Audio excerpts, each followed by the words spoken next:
When the king of late-night television died, there was no funeral, no grand Hollywood service, no lines of black cars, no public place for the world to say goodbye. Yet, in the silence that followed, one name echoed louder than any other.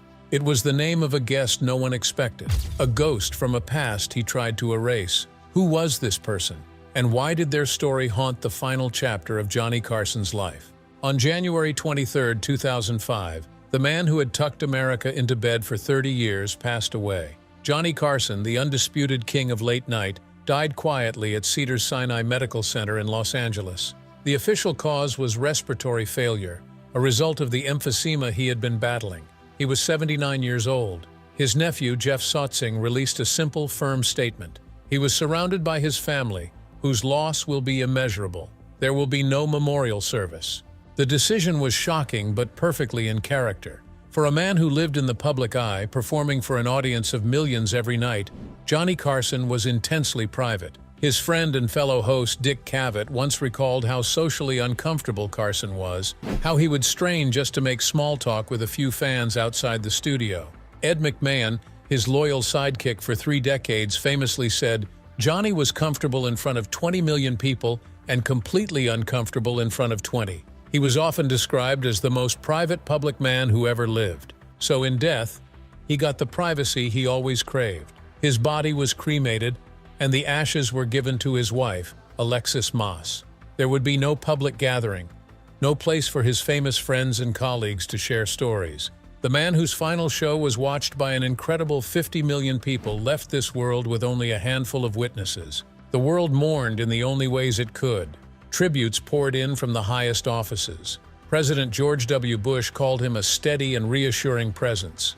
Jay Leno, his successor on The Tonight Show, called him the gold standard. And David Letterman, the man Carson himself saw as his true heir, gave perhaps the most moving tribute, saying, "All of us who came after are pretenders. We will not see the likes of him again."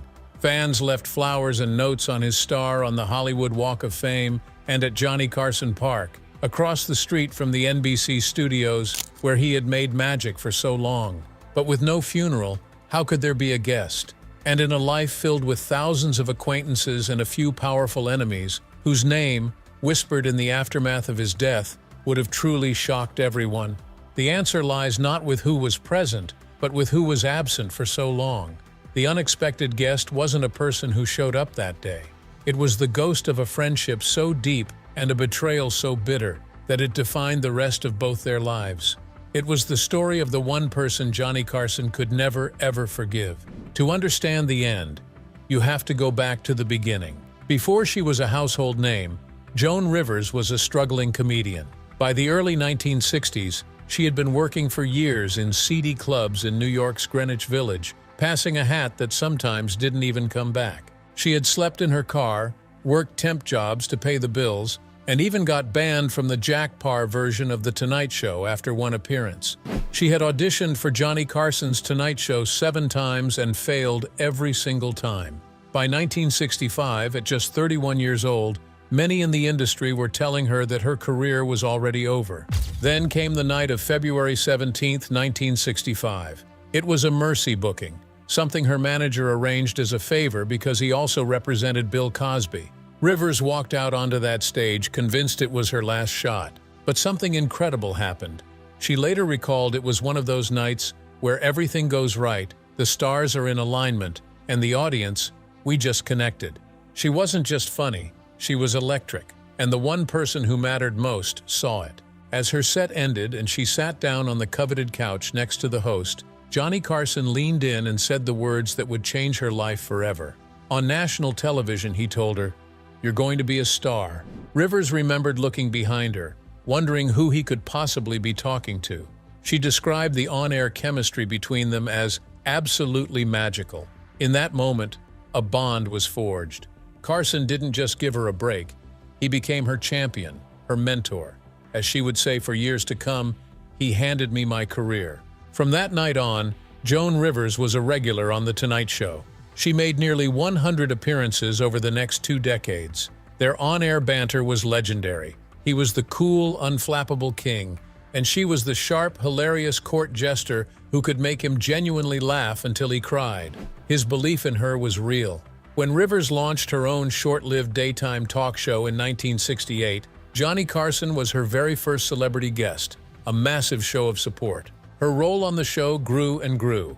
She began filling in as a substitute host when Carson was on vacation, and by 1983, she was officially named the show's permanent guest host. This was a position of immense trust. When Johnny was away, the keys to the kingdom were hers. She was, in the eyes of the public and the industry, the queen-in-waiting. Her loyalty to Carson was absolute. She later said that she had received many offers to host her own program over the years, but always turned them down to stay with The Tonight Show. But here is the detail that changes everything. For all their on-air warmth, their relationship was almost entirely professional. It existed under the hot studio lights and in front of the cameras. Rivers herself wrote, "Our friendship existed entirely on camera in front of America. And even then, during the commercial breaks, when the red light went off, we had nothing to say to each other." This wasn't because they disliked each other. It was because of Carson's legendary aloofness. He was a man who built walls around himself. Theirs wasn't a relationship of close friends who confided in each other. It was a professional hierarchy. He was the king, the benefactor who had discovered her and given her a place in his court. And that unspoken power dynamic is the key to understanding the brutal betrayal that was to come. By the mid-1980s, the ground beneath Joan Rivers' feet began to feel unsteady. For years, she had felt secure in her role as Carson's number two. But things started to change. In 1985, Carson signed a new 2-year contract with NBC. Rivers, however, was only offered a 1-year deal. To her, the message was clear. She wrote, "It could only mean one thing. The powers were uncertain about my future." Then came the bigger blow. A memo began circulating at NBC, listing the names of comedians being considered as possible permanent replacements for Johnny when he eventually decided to retire. Rivers, who had logged more hours in that chair than anyone besides Johnny himself, assumed her name would be at the top of the list. But when she saw it, she was gutted. Her name wasn't on it at all. She came to a painful conclusion. NBC would never give the host spot to a woman. She felt her role as guest host was a safe way for the network to use her talent without ever seeing her as a true competitor or successor to the king. It was at this exact moment of vulnerability that a new player entered the game. A fledgling network called Fox was preparing to launch, and its executives, including Barry Diller, wanted to make a huge splash. They approached Joan Rivers with an offer that was impossible to ignore: her own late-night talk show, The Late Show starring Joan Rivers. The show would air in the exact same time slot, directly opposite The Tonight Show. And the salary was a staggering $10 million, many times what she was making at NBC. Rivers was faced with an agonizing decision. Her loyalty was to Johnny, the man who had made her, but she felt disrespected and discarded by the network he worked for. Her husband and manager, Edgar Rosenberg, gave her some critical advice. He told her not to say a word to Carson until the contract with Fox was signed and finalized. His reasoning was based on cold, hard Hollywood logic. Other comedians who had been regulars on The Tonight Show and left to start competing shows were often immediately banned from appearing on Carson's program. If she told Johnny, and then the Fox deal fell through for some reason, she could be left with nothing. Even worse, they both feared that the famously powerful Carson could make one quiet phone call and kill her deal before it ever happened.